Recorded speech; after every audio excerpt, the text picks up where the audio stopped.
Bonjour à tous. Ce jeudi 5 avril, je défendais dans l'hémicycle à l'Assemblée nationale ma proposition de loi visant à instaurer la défiscalisation des heures supplémentaires.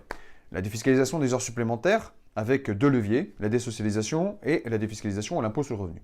C'est du concret, c'est du pouvoir d'achat pour 9 millions de ménages, 9 millions de salariés du privé et du public qui sont confrontés aux heures supplémentaires et qui ont la possibilité par ce biais de pouvoir bénéficier d'un coup de pouce, un vrai coup de pouce pouvant atteindre jusqu'à un 13e mois à l'année, permettant d'être réinjecté tout de suite dans l'économie et donc de maîtriser de façon durable notre économie.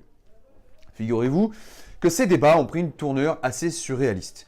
La majorité, qui nous explique qu'elle est prête à être constructive, qui nous explique qu'elle est prête à défendre des mesures concrètes pour le pouvoir d'achat des ménages, qui nous explique qu'elle est prête à défendre la désocialisation, eh bien c'est opposé.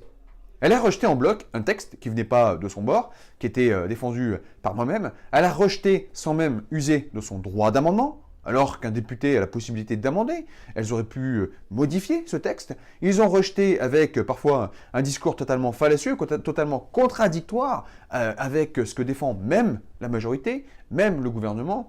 Et donc, avec 14 voix d'écart, eh bien, les heures supplémentaires ne seront pas restaurées pour des millions de Français. Pourtant, c'est une mesure qui fait consensus, c'est une mesure qui est défendue tant par les chefs d'entreprise que par les ménages, c'est une mesure qui permet d'accompagner la croissance en période de retour, c'est le cas aujourd'hui, 2% de croissance peut être accompagné par cette mesure phare.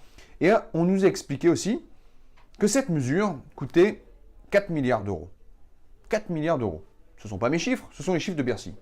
Eh bien, moi j'ai demandé à Bercy de me sortir aussi la recette fiscale que pouvait procurer la TVA avec cette consommation qui était réinjectée dans l'économie. J'ai eu une fin de non-recevoir. J'ai aussi expliqué à la majorité que la réforme de l'ISF, que je ne nie pas, aurait pu être décalée de quelques années. Et les 3 milliards qui ont servi à mettre en place cette réforme de l'ISF auraient pu permettre de donner immédiatement du pouvoir d'achat aux Français. On retiendra donc que ceux qui défendent le pouvoir d'achat des Français sont ceux qui sont d'un côté de l'hémicycle, mais certainement pas ceux qui sont au pouvoir.